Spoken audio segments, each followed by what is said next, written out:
In this video tutorial, we will understand how to choose an icon for a service.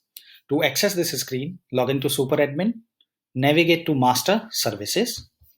Now, as we can see, dry cleaning do not have any icon associated with it. Click on it.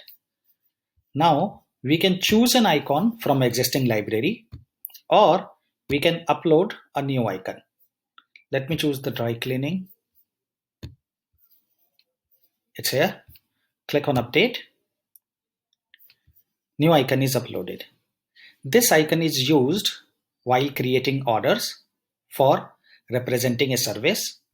Also, the same icon will be used in Customer On-Demand application. Let me show you some screenshot.